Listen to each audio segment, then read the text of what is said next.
dia! Estamos começando mais um dos nossos cultos online. Por isso, eu queria te convidar no início desse culto a abrir em 1 Coríntios, capítulo 10, versículos de 23 e 24, que dizem o seguinte: Tudo é permitido, mas nem tudo convém. Tudo é permitido, mas nem tudo edifica. Ninguém deve buscar o seu próprio bem, mas sim o dos outros. Nós temos percebido nessas semanas e cada vez mais, como igreja, mas como população também, que muitas e muitas pessoas têm estado nas praças, têm estado nos parques nos finais de semana e têm criado aglomerações. Eu queria te mostrar e te falar um pouquinho do nosso entendimento como liderança da igreja. O primeiro é, cuide de si mesmo. Se a ordem maior das autoridades, a ordem estatal ou da nossa cidade tem sido para cuidar e para evitar aglomerações, que você e eu possamos ser submissos à autoridade que está sobre nós. Mas mais do que isso também, cuide dos outros, que você não seja um transmissor quanto eu também. Não apenas o medo de nós pegarmos o coronavírus, mas de passarmos para os outros. Pense nos outros também, não apenas em si mesmo nesse momento. É isso que Paulo vai dizer sobre a liberdade cristã. Nós podemos fazer tudo, mas nem tudo convém. Nós precisamos pensar não só no nosso próprio bem, mas no dos outros também. Por isso, eu queria começar esse culto orando junto com vocês, que nós possamos ter uma crescente de altruísmo, de nos preocuparmos com as outras pessoas. Baixe a sua cabeça aí na sua casa e vamos orar juntos nesse momento. Senhor Deus, nós te agradecemos pelo teu cuidado sobre a nossa vida. Te agradecemos pela tua graça derramada e pela salvação, porque a maior dádiva que nós podíamos na nossa vida, nós recebemos através de Cristo. Nos ajuda, Deus, a nesse dia entendermos como nós podemos amar o nosso próximo, ter um amor pródigo de fato, amar aos outros como a nós mesmos. Nos ajuda, Deus, a entender no meio dessa crise, no meio dessa quarentena, a nossa função como cristãos e como cidadãos também. Por isso, nos ajuda juntos a entender o nosso papel nesse momento. Eu quero te clamar agora por essa mensagem, por esse culto em si, pelo louvor, por cada parte que nós teremos daqui para frente. Que o Senhor esteja dirigindo cada um desses momentos. Esse é o meu clamor e esse é o meu pedido. Em nome de Jesus que eu oro. Amém. Muito bem, o nosso tema de hoje, ele tem muito a ver com o que nós estamos vivendo como quarentena. Parece que o coronavírus, ele levantou do baú de informações do nosso coração, da nossa mente, muitos temas talvez que estavam meio adormecidos. Como é que está o seu relacionamento com a sua família? Como é que está as suas finanças? Como é que você tem lidado com você mesmo quando ninguém mais te vê? Mas principalmente, quando tudo vai acabar? Será que esse é o final dos tempos? Será que esse é o final de tudo? Estamos nos aproximando agora sim da volta de Cristo? Esse é o nosso tema de hoje. E logo após as músicas, logo após o nosso período de louvor, você vai junto comigo descobrir um pouco mais sobre isso. Até daqui a pouco. Oi, gente. Antes da gente cantar um pouquinho, eu tenho alguns avisos importantes para a gente lembrar. O primeiro é que nós continuamos com atendimento. Claro que não aqui na igreja, mas a gente pode atender você pelo WhatsApp, que a gente já tem, o Facebook, manda mensagem no Instagram, manda pelas redes sociais que a gente dá um jeito de falar contigo. Pode ser por e-mail também, para o conde@conde.org.br ou para rone@conde.org.br. A nossa igreja continua funcionando. Isso significa algumas coisas. Primeiro, as contribuições. Se você puder fazer a sua contribuição via depósito, transferência, nós temos também os dados aqui na tela ou no nosso site. Você fica à vontade também para conversar com o Rony diretamente para ver a melhor forma de fazer isso. A outra implicação é que nós continuamos nos reunindo de forma virtual. Nós temos as nossas redes sociais, nós costumamos mandar diariamente algum conteúdo devocional no Instagram, no Facebook. Nós fazemos as lives também uma vez por semana. Os ministérios de faixa etária também estão se reunindo e também os nossos grupos pequenos, que também se reúnem de forma virtual com aplicativos de videoconferência. Se você deseja participar de algum grupo, conversa com a gente, manda uma mensagem, pode ser no WhatsApp, pode ser nas redes, que a gente faz o contato com os líderes e te coloca no grupo que for mais adequado para você. Não perde essa chance. Semana passada, nós fizemos um convite para você ajudar as famílias necessitadas, doando cestas básicas ou doando dinheiro para a gente adquirir e distribuir essas cestas. Muito obrigado, porque nós estamos conseguindo atender muitas famílias com as doações que já chegaram. Mas você pode continuar contribuindo e os dados estão aqui na tela também. Você pode falar diretamente com o Johnny ou com o Rony e aí combinar direitinho a melhor forma de fazer essa contribuição. Continue ajudando, porque imaginamos que esse período ainda vai ser longo. Abre comigo no Salmo 92. O Salmo 92 diz assim: é bom dar graças ao Senhor e cantar louvores ao Altíssimo. É bom proclamar de manhã o teu amor e de noite a tua fidelidade. Ao som de um instrumento de 10 cordas, da harpa e da melodia da lira. Tu me alegras, Senhor, com tudo o que tens feito. Canto de alegria por causa das tuas obras. Quão grandes, Senhor, são os teus feitos. A gente não tem harpa, provavelmente não. A gente não tem lira. A gente não tem instrumento de 10 cordas. Talvez alguém tenha um bandolim ainda encostado no seu quarto e pode usar. Mas nós temos os nossos instrumentos de hoje, nós temos as nossas vozes. Nós estamos em casa, mesmo de casa, nós podemos louvar. E temos feito isso nesses cultos. Eu não sei para vocês, mas a experiência lá em casa tem sido muito legal. Quero te lembrar que essas músicas que a gente canta também estão no YouTube separadas. Você pode ouvir de novo, se quiser parar o culto agora, pode parar, escutar mais algumas, cantar junto com elas. Pode compartilhar o link, pode mandar aquele link pelo WhatsApp para o seu amigo. Enfim, o período de louvor, ele é muito mais do que esse momento que a gente tem aqui de cantar. A gente louva, a gente agradece ao nosso Deus. Isso causa mudança na nossa vida também. A continuação do Salmo também fala assim, a gente está falando sobre futuro hoje. Já vimos na introdução, vamos ver daqui a pouco. E diz aqui também: mas tu, Senhor, serás eternamente exaltado. Teus inimigos, Senhor, perecerão. Todos que praticam o mal serão dispersados. O nosso Senhor é eterno. A nossa vitória é eterna junto com Ele. A gente vai cantar sobre isso, sobre o tempo que a gente vai viver. A partir de agora, não pensando no agora, pensando lá para frente, lá na eternidade, junto com Ele. Vamos cantar todos juntos?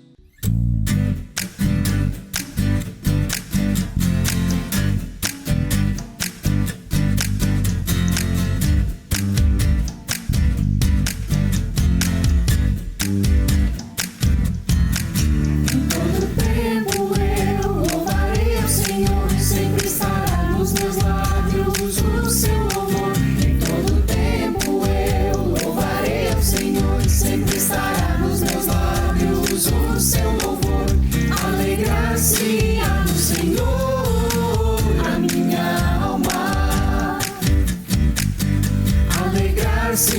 no Senhor a minha alma.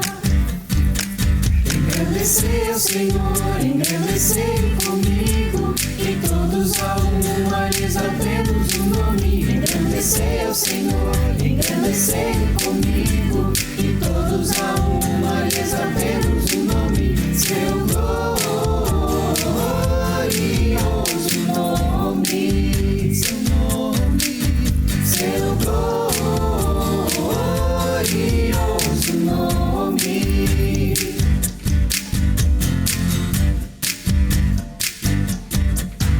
Todo tempo eu louvarei o Senhor, sempre estará nos meus lábios o seu louvor. Em todo tempo eu louvarei o Senhor, sempre estará nos meus lábios o seu louvor. Alegrar-se-á no Senhor a minha alma. Alegrar-se-á no Senhor a minha alma.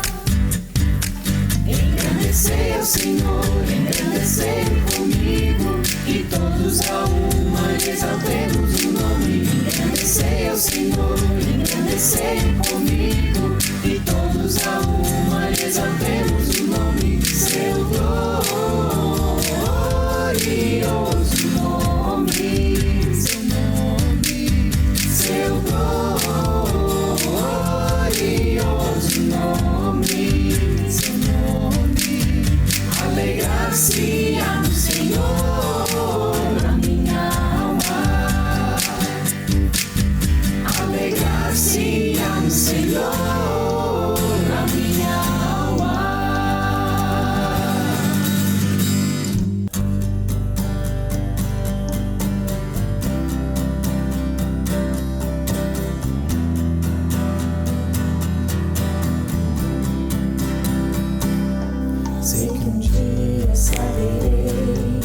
tudo que tens pra mim. Face a face te verei, rodeado de poder. Todo meu temor se vai com a luz do teu amor.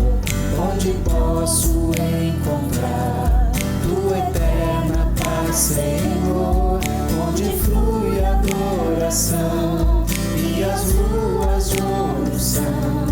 Levantamos nossa voz a ti, Senhor, sem pranto, angústia e dor, sem morte. Comigo estás, sem noite, sem aflição, sem culpa. Comigo estás, comigo estás.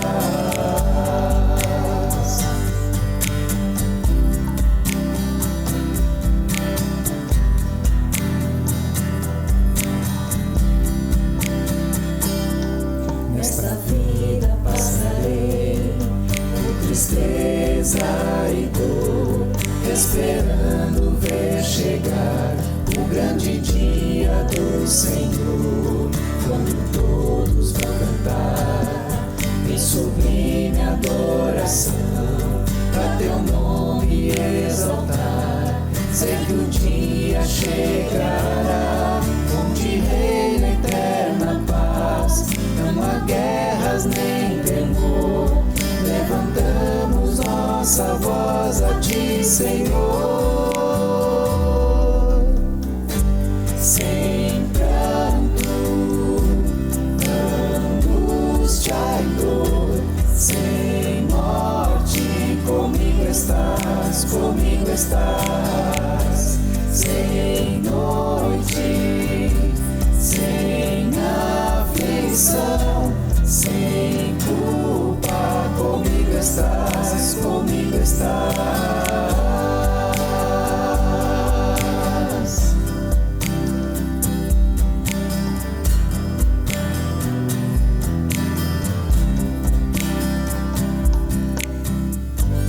O meu coração sempre dará toda a glória a ti, Senhor. O meu coração sempre dará toda a glória a ti, Senhor. O meu coração sempre dará toda a glória a ti, Senhor. O meu coração sempre dará toda a glória a ti, Senhor. Sem pranto, angústia e dor, sem morte. Comigo estás, sem noite, sem aflição, sem culpa. Comigo estás, comigo estás.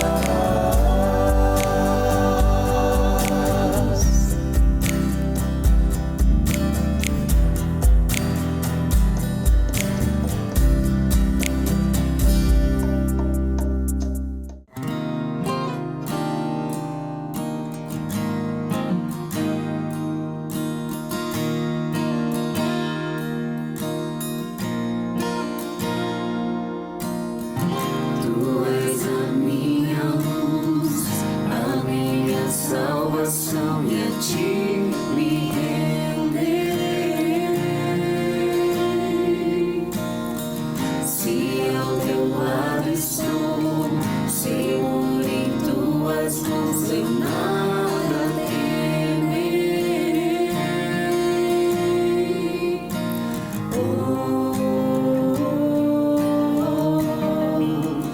Tu és santo, ó Senhor.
dia voltarás do céu pra nos buscar, pra sempre reinarás. Aleluia.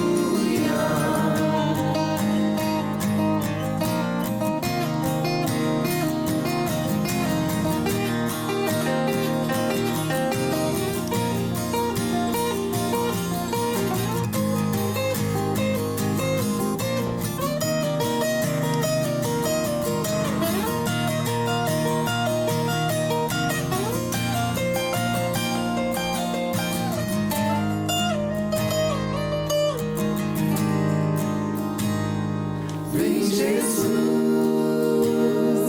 vem Jesus, Maranata, ora vem Senhor Jesus. Vem Jesus, vem Jesus, Maranata, ora vem Senhor Jesus. Vem Jesus. Vem Jesus, Maranata, ora vem Senhor Jesus. Vem Jesus, vem Jesus, Maranata, ora vem Senhor Jesus. Só em ti confiarei, eu nada temerei, em frente eu irei, pois eu sei que vivo estás, e um dia voltarás do céu pra nos buscar, pra sempre reinarás. Aleluia.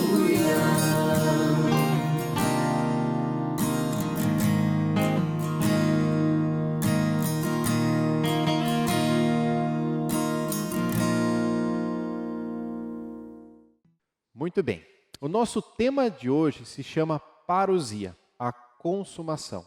Nós falaremos hoje sobre o fim dos tempos. E como nesses momentos, nessas circunstâncias, como eu disse anteriormente, de dificuldades gerais e globais, parece que esse tema acentua no nosso coração e na nossa mente. Por isso eu queria começar com uma história. Ano passado foi o ano em que a nossa pequena Elisa nasceu. E é engraçado que anteriormente ao nascimento dela, assim que a Sofia me contou que estava grávida, eu comecei a me preparar. E tudo girava em torno da mudança que ia acontecer.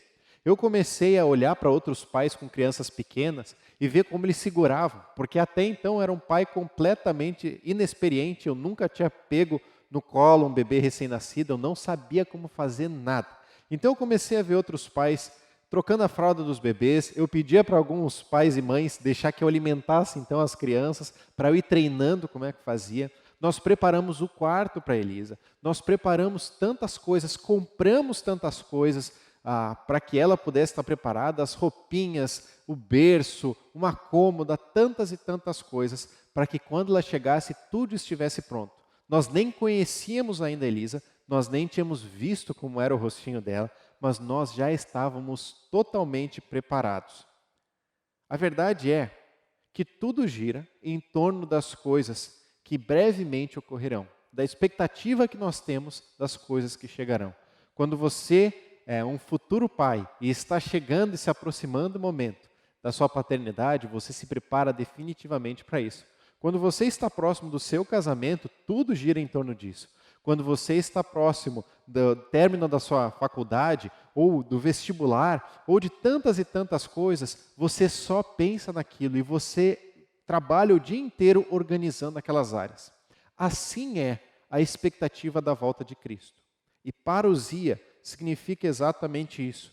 O termo parousia é um termo do grego que está lá em Mateus, capítulo 24, verso 3, que diz assim: Tendo Jesus se assentado no Monte das Oliveiras, os discípulos dirigiram-se a ele em particular e disseram: Dize-nos, quando acontecerão essas coisas e qual será o sinal da tua vinda e do fim dos tempos?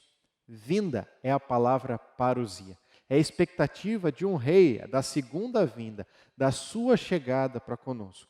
E a verdade é que se nós não temos uma perspectiva e uma expectativa sobre a volta de Jesus, sobre o final dos tempos, onde enfim Jesus vai reinar, nós vamos seguir a nossa vida da mesma forma, mas nós vamos estar totalmente despreparados.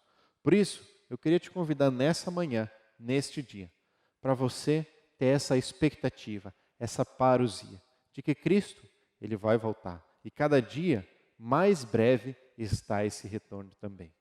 Por isso, nós vamos hoje conversar sobre 4 verdades fundamentais do final dos tempos. Mas antes desse ponto, antes dessa parte, eu queria fazer uma recapitulação contigo de toda a percepção que nós temos da palavra de Deus com relação ao final dos tempos, desde o início de tudo. Olha comigo então, desde Gênesis capítulo 3, versículo 15. O que diz é que um dia o descendente da mulher pisaria na cabeça da serpente. Olha então essa profecia, a primeira profecia que nós vemos da palavra de Deus. E acompanha comigo nesse slide. A primeira coisa que nós vemos é a criação. Deus um dia criou o mundo. No 7º dia descansou. A criação está relatada na palavra de Deus e diz que tudo era muito bom. Deus criou o homem e a mulher. O que acontece depois é que o homem e a mulher, Adão e Eva, tinham uma incumbência muito clara. Eles não deveriam comer do fruto da árvore do bem e do mal, do conhecimento do bem e do mal. E é exatamente o que fazem, cedendo à atenção da serpente. Eles comem do fruto, desobedecem a Deus e quebram o seu relacionamento com relação a Deus. Nós vemos então todo o Antigo Testamento, pessoas buscando um Deus que muitas vezes estava distante, que eles estavam buscando, mas que só encontravam em tabernáculos a sua presença, de forma audível em alguns momentos, como eles ansiavam ter a presença de Deus. Porque o relacionamento de Deus com os homens estava rompido, quebrado por causa do pecado. Até então, nós começamos o Novo Testamento com uma nova perspectiva e esperança. Cristo chegou. O Filho de Deus, Ele veio para entrar nessa lacuna que o pecado ocupava. De forma que a sua morte e a sua ressurreição, o preço dos pecados, dos nossos pecados pagos por Ele na cruz, fez com que a separação que havia entre nós e Deus tivesse um novo caminho, uma nova ponte. Cristo como uma nova ponte entre nós e Deus. Então nós vemos a criação, nós vemos a queda, nós vemos a redenção e vemos no final da vida de Jesus, após a sua ressurreição, dizendo que Ele estaria indo, mas que breve voltaria. Era essa a expectativa e era essa a forma que aquelas pessoas viam. Olhavam para o céu e sabiam que aquele Jesus que estava partindo, logo voltaria. Para então, a consumação de todas as coisas ser completa. Nós vivemos hoje no período entre a redenção, ou seja, a vinda de Cristo, aonde nossa esperança, a nossa salvação vem por crermos nele, e a consumação, o final de todas as coisas. Nós estamos nesse período. Eu gostaria de saber exatamente se estamos na metade, se já passamos da metade, em qual momento nós estamos. Mas nós não sabemos. Porque na palavra de Deus, Deus resolveu deixar muito claro algumas outras coisas e ocultar algumas coisas também que talvez não eram necessárias naquele momento ou que não eram a essência do que nós precisaríamos pensar naquele momento. Por isso, olhando para tudo que nós conversamos, parece muitas vezes que a vida ela tende a ser injusta. A vida às vezes parece um filme triste que não tem um final feliz. Aquela série que foi cancelada, então você não sabe como o mocinho ou a mocinha vai vencer no final. A verdade é que a consumação nos mostra é que Cristo vencerá no final. É que nele nós temos a esperança de todas as coisas. A pergunta que ecoa então é como tudo terminará. Dentro disso, nós vamos ver agora as 4 verdades fundamentais desse tempo final de consumação.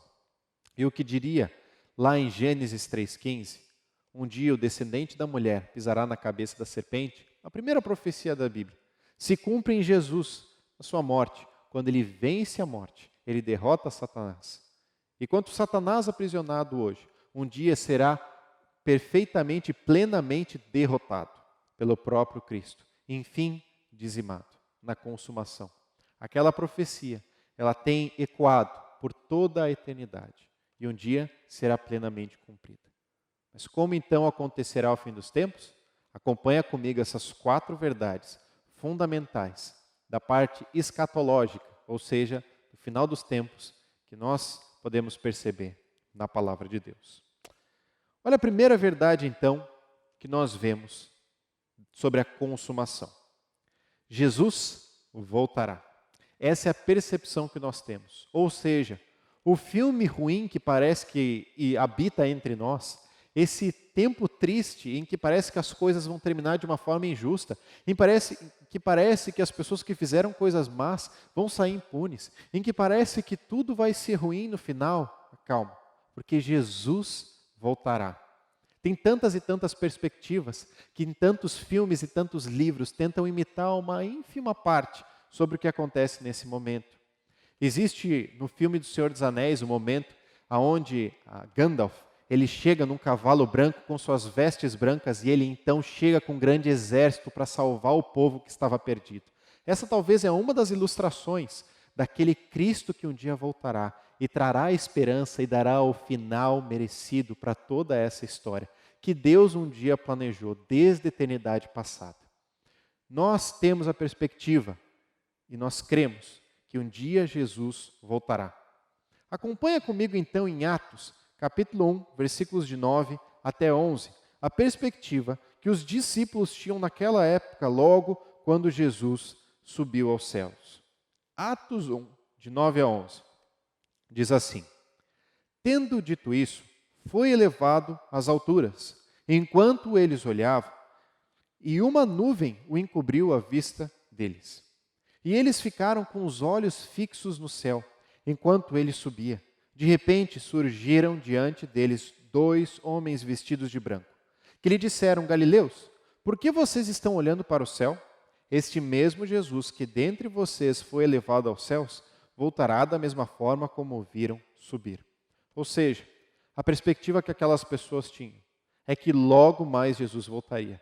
Tanto que eles ficaram em cima do monte esperando, entendendo que se Jesus disse que já vai voltar, a gente espera aqui mesmo. Talvez demore alguns minutos, algumas horas, no máximo alguns dias.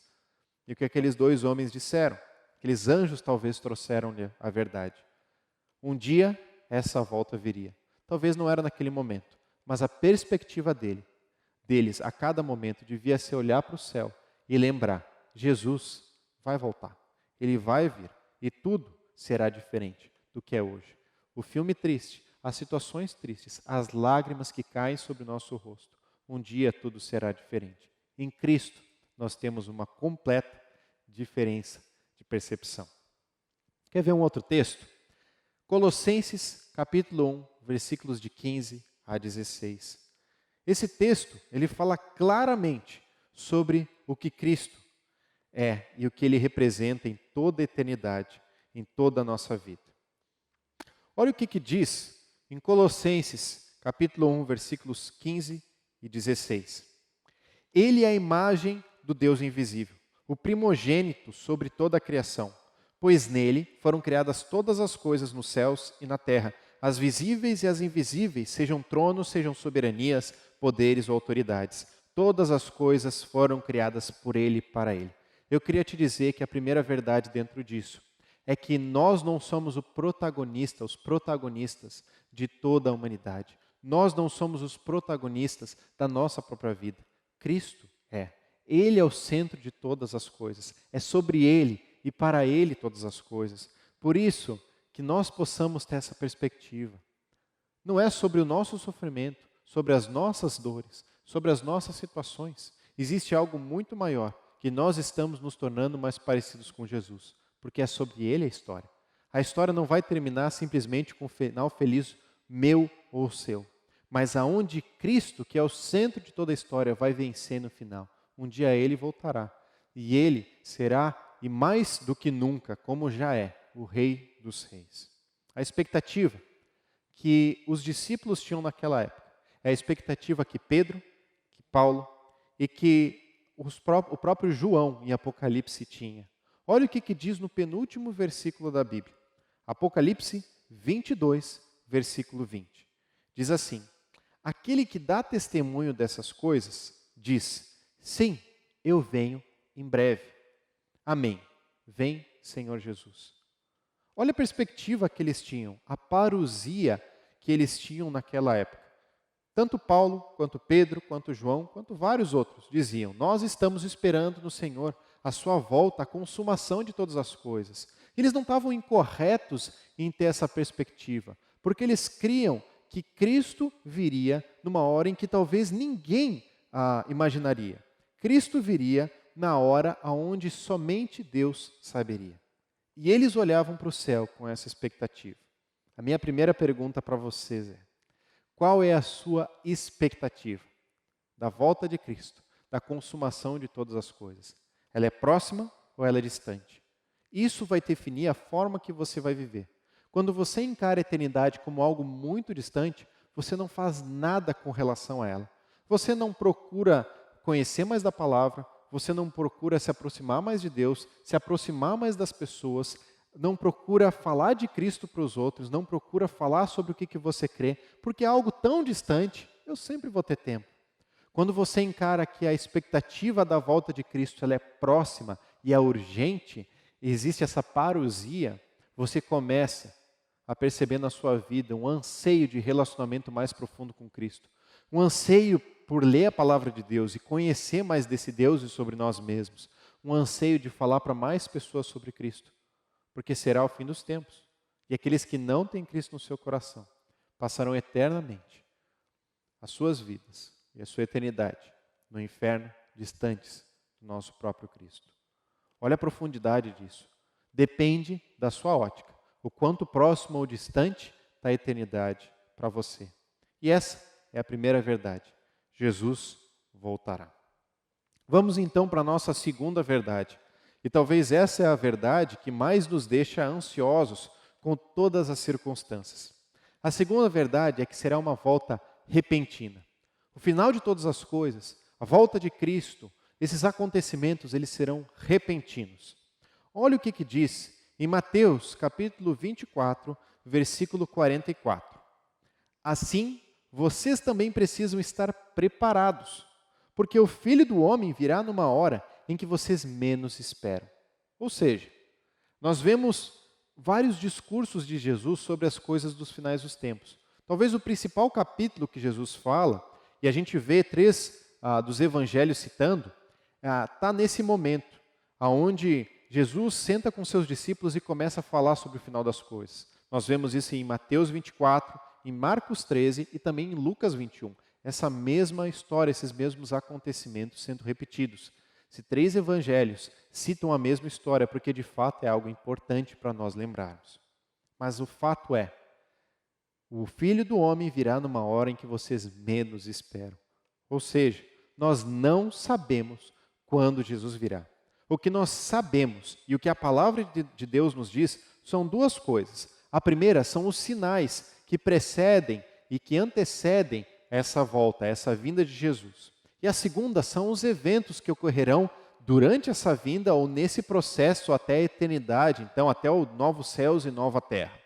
Em todo esse processo, nós temos vários entendimentos de vários estudiosos. O meu momento e meu anseio nesse momento não é criar mais complicações na sua mente, mas sim que nós nos preocupemos com o que é essencial. Por isso, abre comigo em Lucas, capítulo 21, a partir do versículo 8. E sim, hoje nós temos muitos textos, porque é diretamente nesses textos que nós estamos baseando a nossa percepção. Eu quero dizer claramente que não está vindo da minha mente, da minha percepção, mas vem da palavra de Deus todas essas ideias. Olha o que diz em Lucas 21, a partir do versículo 8, e a gente vai ler até o versículo 12. As características, os sinais que vêm em resposta àquele questionamento que nós vimos antes dos discípulos. O questionamento no versículo 7 é: e qual será o sinal de que elas estão prestes a acontecer? Como é que a gente sabe se isso está mais próximo ou mais distante? Olha o que Jesus diz a partir do versículo 8. Ele respondeu: cuidado para não serem enganados, pois muitos virão em meu nome, dizendo: sou eu, e o tempo está próximo. Não o sigam. Quando ouvirem falar de guerras e rebeliões, não tenham medo. É necessário que primeiro aconteçam essas coisas, mas o fim não virá imediatamente. Então lhes disse: nação se levantará contra nação e reino contra reino. Haverá grandes terremotos, fomes e pestes, ou em outras versões, epidemias, em vários lugares e acontecimentos terríveis, e grandes sinais provenientes do céu. Mas antes de tudo isso, prenderão e perseguirão vocês. Então, eles os entregarão às sinagogas e prisões, e vocês serão levados à presença de reis e governadores, tudo por causa do meu nome. Sabe o que eu percebo? Esses sinais, eles afetam muito dependendo de quem nós somos e a ótica do mundo que nós temos. Saiba que desde a época de Jesus, desde o momento onde Jesus estava falando sobre essas coisas, os discípulos já estavam pensando na urgência da sua ida, mas da sua volta, por um simples motivo. Essas coisas já aconteciam no tempo deles. Já haviam grandes dilemas nesse sentido no tempo deles. Quer ver um exemplo? Ou alguns exemplos disso? Falsos profetas e cristos. Quantas vezes nós lemos Paulo combatendo falsos profetas, pessoas que diziam ser o Cristo, pessoas que diziam ter uma nova palavra, uma nova verdade, de tal forma que em alguns momentos, como em Gálatas 1, Paulo disse que qualquer um adicionar alguma parte neste livro, que é a palavra de Deus, que seja anátema, que seja amaldiçoado, porque pessoas já estavam falando sobre mentiras para os discípulos, para as pessoas das igrejas. Já acontecia aquilo e cada vez mais acontece. Nós vemos, se você liga a sua televisão, você vê pastores criando mentiras, coisas que a palavra de Deus não nos diz, vertentes diferentes da palavra de Deus. Você vê na história da igreja, você vê tantas e tantas pessoas criando intrigas, mostrando oposições, dizendo que elas eram os próprios Cristos. Nós temos um exemplo no próprio Brasil, dito Henri Cristo.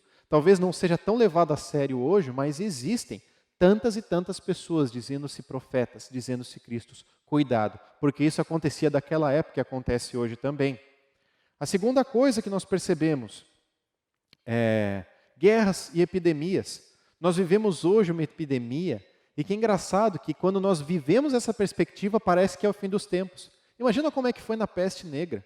Imagina como é que foi em várias outras dificuldades muito maiores do que nós enfrentamos hoje, com muito menos recursos. A perspectiva que eles tinham da brevidade da volta de Cristo, como na palavra de Deus nós vemos também tantos e tantos casos das guerras que desde aquela fala de Jesus nunca terminaram. O mundo sempre possuiu guerras, ele nunca parou até hoje.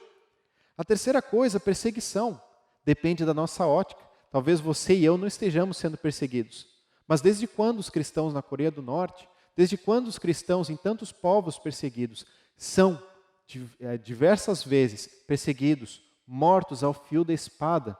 Isso está dito lá nos Heróis da Fé, em Hebreus, mas também nós percebemos cada vez mais ao nosso redor cristãos que por serem cristãos morrem ao fio da espada. A história da igreja diz que existiam tantos e tantos mártires, que existe uma frase dita: o sangue dos mártires é a semente do evangelho. Quanto mais pessoas se entregavam para Cristo e eram perseguidas, mais cristãos nasciam, porque entendiam a verdade do evangelho. Olha a profundidade. Nós vivemos uma continuação de tudo isso.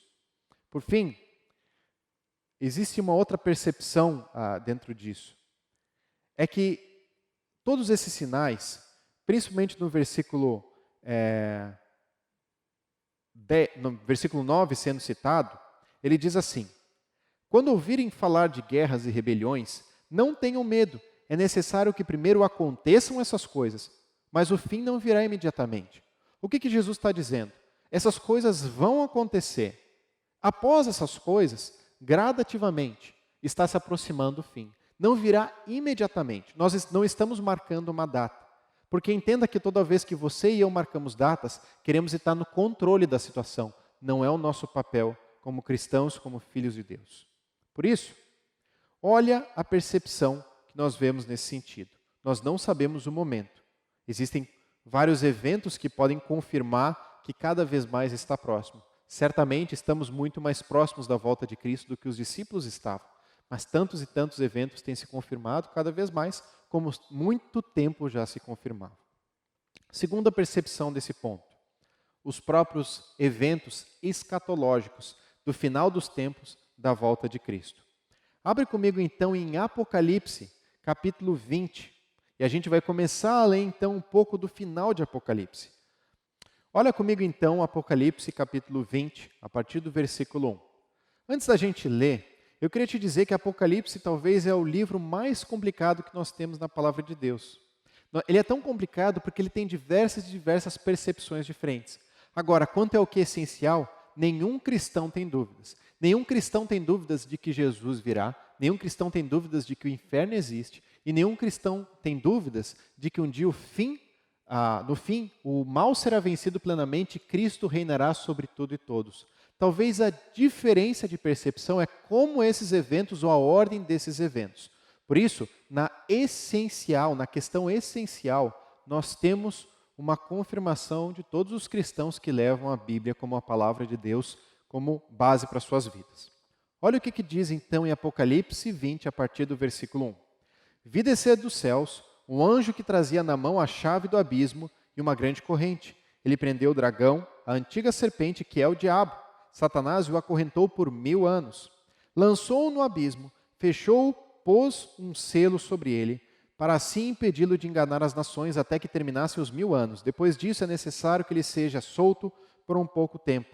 Vi tronos que se assentaram aqueles a quem havia sido dada a autoridade para julgar. Vi as almas dos que foram decapitados por causa do testemunho de Jesus e da palavra de Deus. Eles não tinham adorado a besta nem a sua imagem, e não tinham recebido a sua marca na testa nem nas suas mãos. Eles ressuscitaram e reinaram com Cristo durante 1000 anos. E o texto vai continuando. Olha a percepção disso. A palavra de Deus nos diz sobre o milênio. Mesmo assim, existe uma linha escatológica, uma linha de percepção do final dos tempos que não acredita que esse milênio seja real.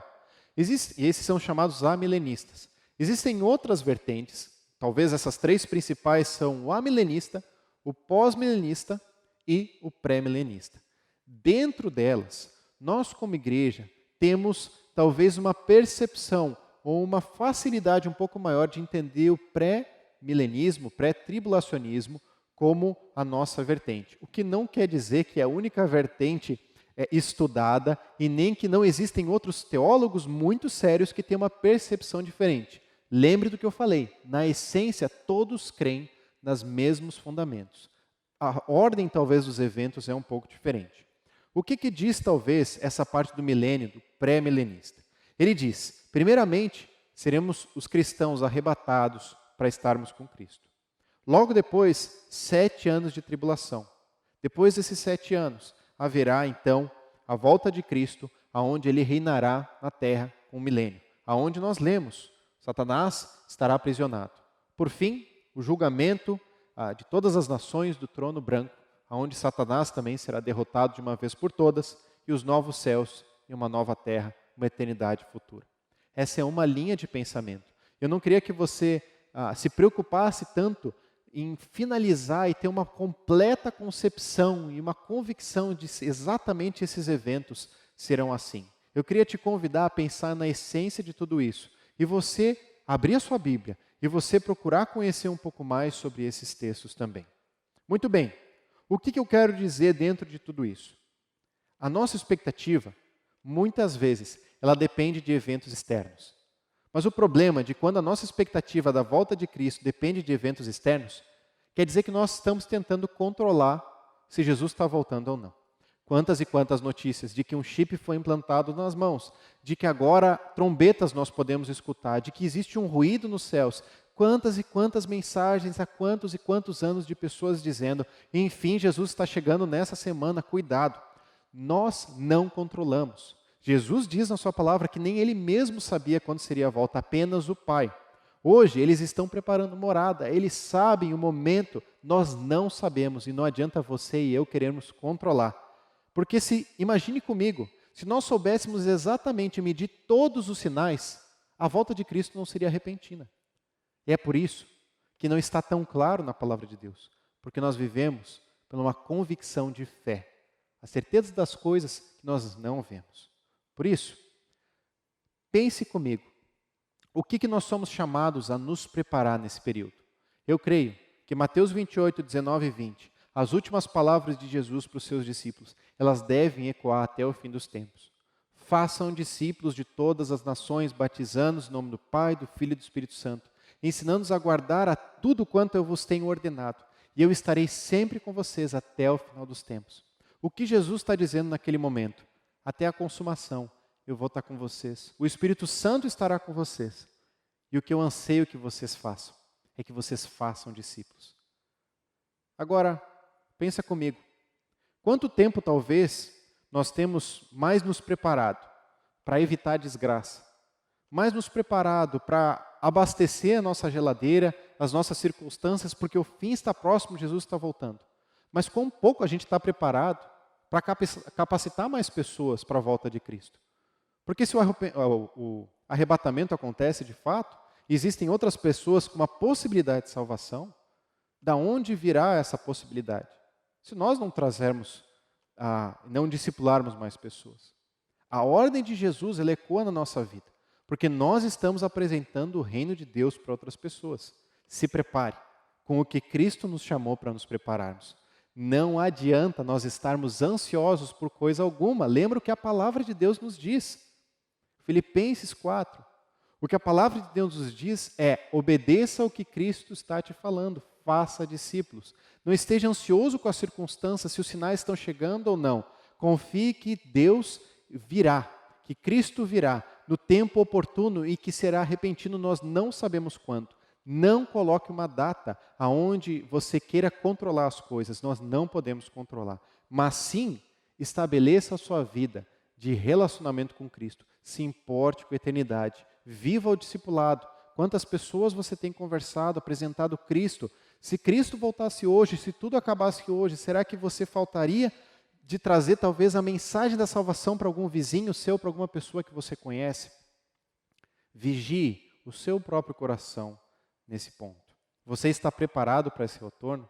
Você está se preparando para essa perspectiva de retorno? Muito bem.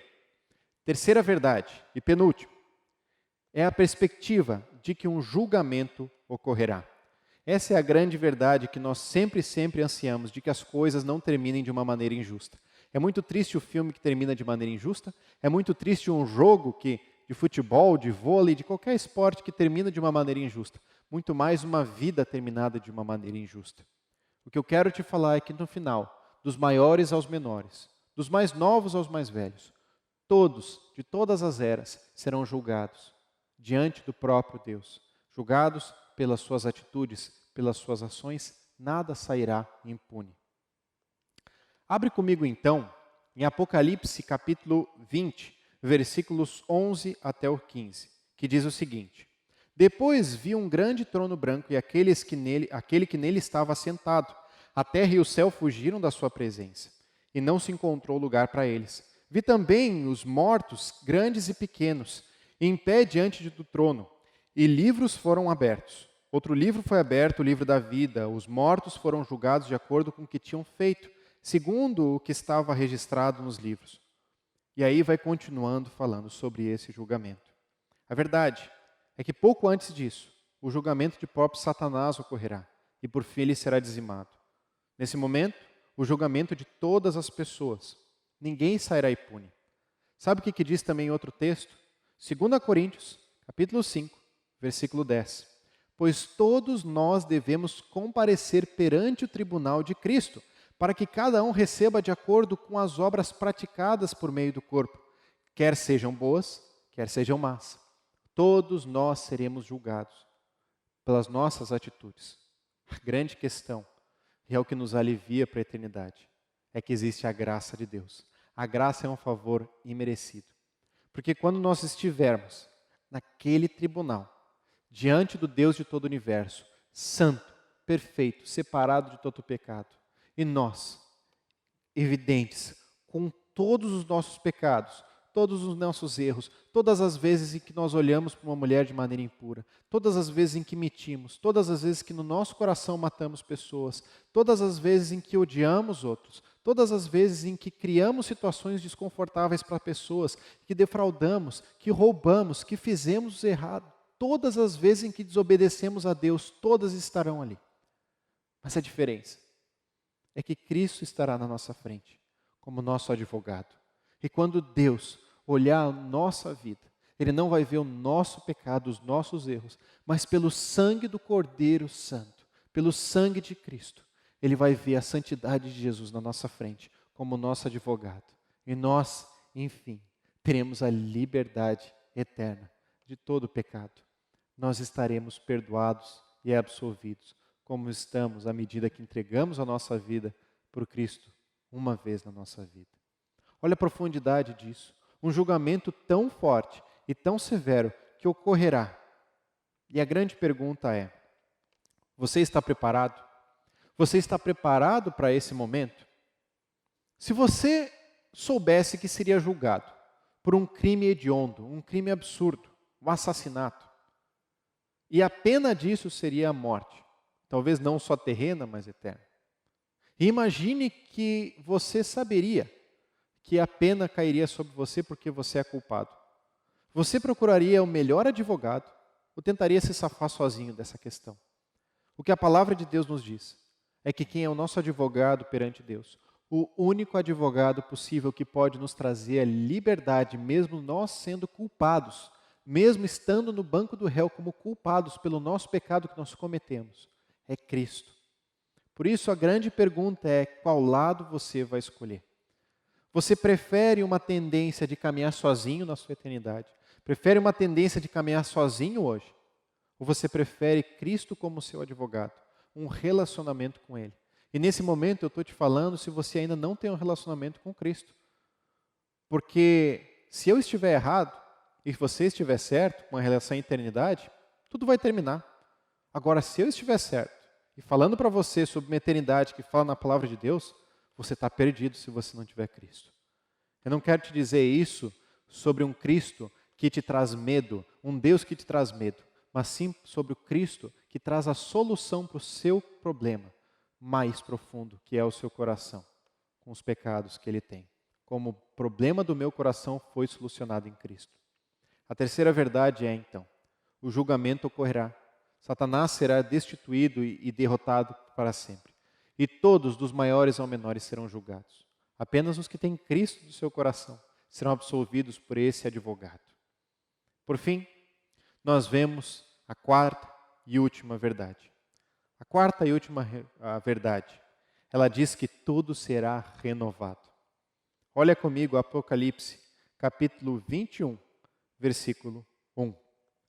Diz assim: então eu vi novos céus e nova terra, pois o primeiro céu e a primeira terra tinham passado, e o mar já não existia. Ele vai contando a descrição mais linda da Bíblia.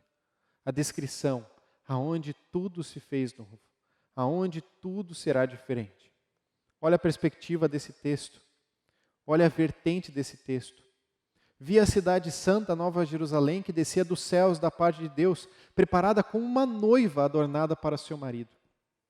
Qualquer casamento que a gente possa viver na terra é simplesmente um símbolo, uma parábola viva do grande casamento que um dia existirá na eternidade, do próprio Cristo com a igreja que somos nós. Ouvi uma forte voz que vinha do trono e dizia: agora o tabernáculo de Deus está com os homens, com os quais Ele viverá. Eles serão os seus povos, e o próprio Deus estará com eles e será o seu Deus. O que Adão e Eva perderam no início no Éden, um relacionamento com Deus que passava perto deles, que caminhava com eles, que andava com eles, que conversava na viração do dia, vai ser restaurada no final de todas as coisas. E o versículo 4 diz: ele enxugará dos seus olhos toda lágrima, não haverá mais morte, nem tristeza, nem choro, nem dor, pois a antiga ordem já passou. Um dia nós estaremos diante do próprio Deus, diante do próprio Cristo. Nós o veremos. E então toda lágrima será enxugada, toda vida injusta, toda tristeza, todo sofrimento que nós passamos, por fim, terá um fim. Porque o próprio Deus vai enxugar as nossas lágrimas. O fim, ele é uma perspectiva incrível de que Cristo vai vencer. Olha o que acontece. A criação será renovada.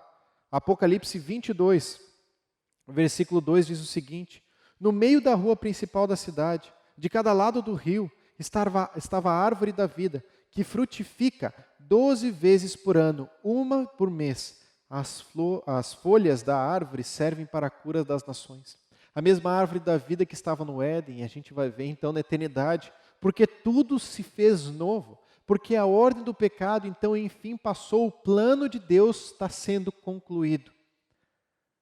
Nós vemos que a natureza, ela anseia, ela tem dores de parto, ela sofre pela nossa decadência do pecado e cada vez mais a natureza sofre. Um dia ela será renovada, tudo será como era para ser. E esse filme que parece tão triste, nós vamos entender no final. O caminho de cada uma das coisas, o caminho da redenção, do que Cristo fez na nossa vida. O nosso corpo será renovado. Olha o que diz em 1 Coríntios 15, 49. Assim como tivemos a imagem do homem terreno, teremos também a imagem do homem celestial. Um novo corpo, novas vestes, algo completamente diferente, longe das limitações que nós temos hoje, dos sofrimentos corporais que nós temos hoje, das doenças e todo o resto. E por fim, a presença renovada. A presença renovada com esse Cristo que estará conosco e que veremos face a face, como diz o versículo 4 de Apocalipse 22. Pensa comigo. Cristo, quando ele sobe aos céus, quando ele está com seus discípulos, no final do seu ministério após ressuscitar, ele tem as marcas nas mãos. Eu creio que aquele é o momento onde Cristo já está com o seu corpo restaurado, o seu corpo glorificado, e ele mostra as marcas das suas mãos. Porque eu creio que na eternidade nós vamos ver face a face esse Cristo. As marcas das suas mãos, a marca da nossa salvação, a marca de que ele pagou todo o preço com o seu sangue, que eu e você merecíamos. Essa é a perspectiva do fim de todas as coisas. Tudo será renovado. A grande questão é qual a expectativa, em que se baseia a nossa expectativa disso. A palavra de Deus diz que nem olhos viram, nem ouvidos ouviram que Deus preparou para aqueles que o amam. Tanto na nossa vida de caminhada na terra mesmo, quanto a perspectiva eterna. Ele está preparando morada. Diz sobre ruas de ouro, sobre coisas incríveis que nós nem imaginamos. Mas saiba que mesmo tendo ruas de ouro, mesmo sendo o lugar mais lindo do mundo, a coisa mais incrível de tudo isso é a presença de Cristo. É a presença de Deus conosco. É essa presença que vai tornar a eternidade muito mais incrível que nós possamos imaginar, que não nos torna palpável nada disso. Porque, enfim, a razão do nosso existir vai estar na nossa frente. Em que baseia a sua perspectiva do fim? Existe uma frase de C.S. Lewis que diz: existem coisas melhores adiante do que qualquer outra que deixamos para trás. Tem a perspectiva que no final tudo será diferente. Por fim, antes de chegarmos às nossas perguntas desse culto, eu quero te fazer 2 perguntas. Qual que é a sua expectativa? A sua parousia? A primeira é talvez você ver toda essa mensagem, todo esse texto, toda essa conversa e realmente acreditar que não existe nada no fim, que tudo acabará. A verdade, como eu te disse, é uma escolha sua. Mas se você estiver errado, você está perdido. Porque a segunda vertente é essa. Crê que no final Cristo vence e tudo se ajustará no lugar. Tudo estará no lugar certo. Saiba que a coisa mais triste do inferno, numa vida distante de Deus, é ter uma eternidade distante dele. É ter uma eternidade longe de quem nos traz a identidade da nossa vida. Por favor, não saia dessa mensagem, desse culto, de todo esse texto, de toda essa história que você escutou, sem você tomar uma decisão nesse momento. E você pode tomar essas 2 decisões. Ou você continuar como tudo está, e é uma decisão sua, e unicamente sua. Ou você caminhar próximo de Cristo e entregar a sua vida para Ele. Eu queria dizer que se você decide por isso, o caminho é muito simples.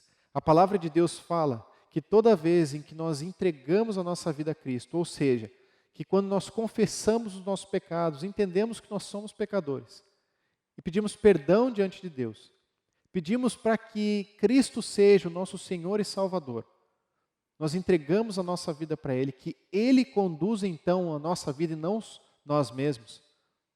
nós temos a garantia da vida eterna. Por isso, se você chegou nesse ponto e tem uma convicção que ainda não tem um relacionamento genuíno com Cristo, eu queria te convidar a você entregar a sua vida para Cristo. Você pode mandar uma mensagem para mim, você pode conversar com alguém da nossa igreja, você pode mandar uma mensagem nas redes sociais de tantas e tantas maneiras. Eu queria te convidar a conversar conosco. Se você quer saber um pouco mais sobre esse Cristo, entregue a sua vida para Ele, porque a expectativa e a esperança é completamente diferente. Quanto a nós que já conhecemos a Cristo, saiba que não adianta nós medirmos metas e todas essas perspectivas. Nós precisamos ter expectativa da volta de Cristo próxima, diariamente. Sabendo que da mesma forma que os discípulos de Jesus ansiavam a sua volta, nós ansiamos. Talvez nós não saibamos todos os sinais que precedem, não vejamos exatamente todos os detalhes, porque virá repentino, mas que nós estejamos preparados, amando uns aos outros, fazendo discípulos, apresentando para outras pessoas a salvação, enquanto é tempo.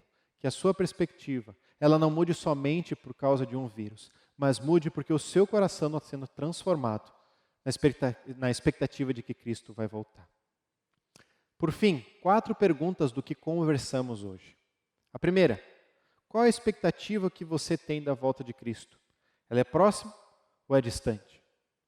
Segunda, você está preparado para esse retorno? Você tem se preocupado muito mais em ler os sinais do que em apresentar Cristo para outras pessoas? De que forma você tem se preparado? Terceira, qual lado você escolherá? Aonde Cristo é o seu advogado diante de Deus, onde você quer decidir sozinho isso? E quarto, por fim, em que se baseia a sua expectativa? Nas coisas talvez que a eternidade vai ter, nos presentes, nas coisas que nessa terra possuem, que você quer muito mais lá, ou na presença de Deus? Porque se a sua perspectiva hoje mudar, você na terra vai ansiar mais pela presença de Deus na sua vida, do que pelas coisas e conquistas que você pode ter.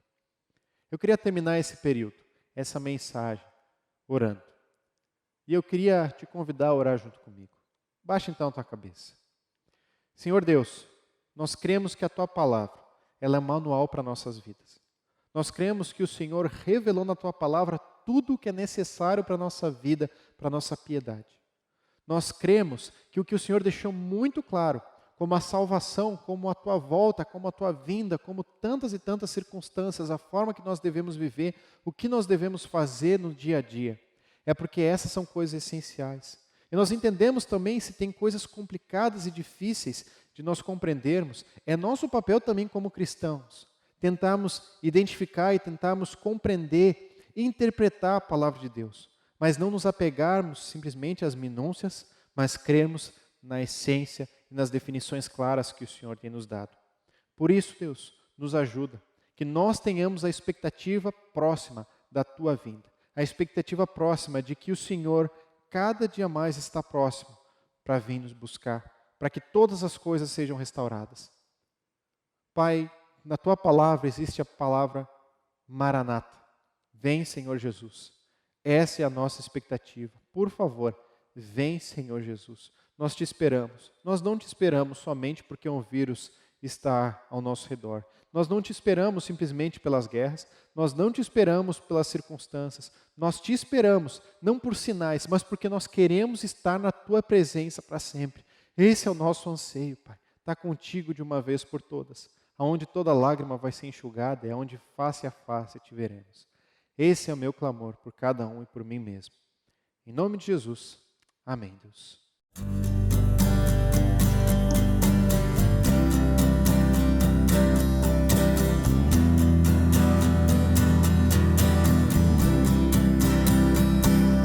Sei que um dia saberei tudo que tens pra mim.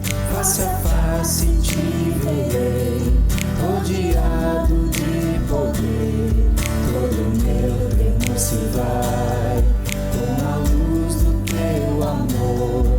Onde posso encontrar tua eterna paz, Senhor?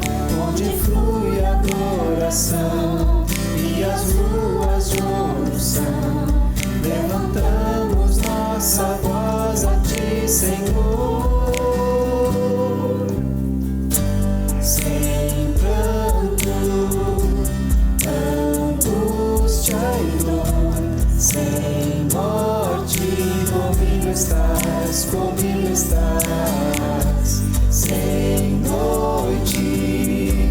sem aflição, sem culpa. Comigo estás, comigo estás.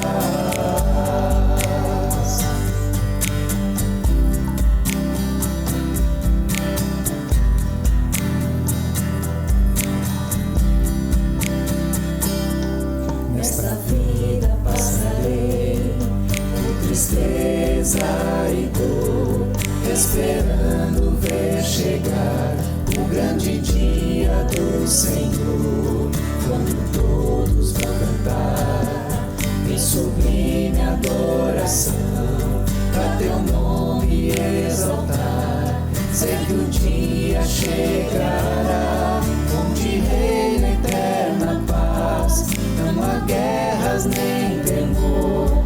Levantamos nossa voz a ti, Senhor, sem pranto, angústia e dor, sem morte. Comigo estás, comigo estás. Sem noite, sem aflição, sem culpa. Comigo estás, comigo estás.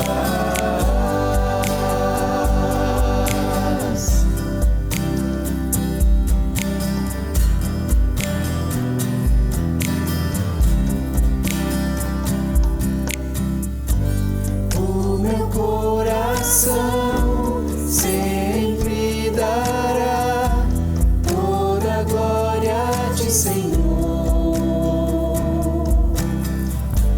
O meu coração sempre dará toda a glória a ti, Senhor. O meu coração sempre dará toda a glória a ti, Senhor. O meu coração sempre dará toda a glória a ti, Senhor. Sem pranto, angústia e dor, sem morte. Comigo estás, comigo estás. Sem noite, sem aflição, sem culpa. Comigo estás, comigo estás.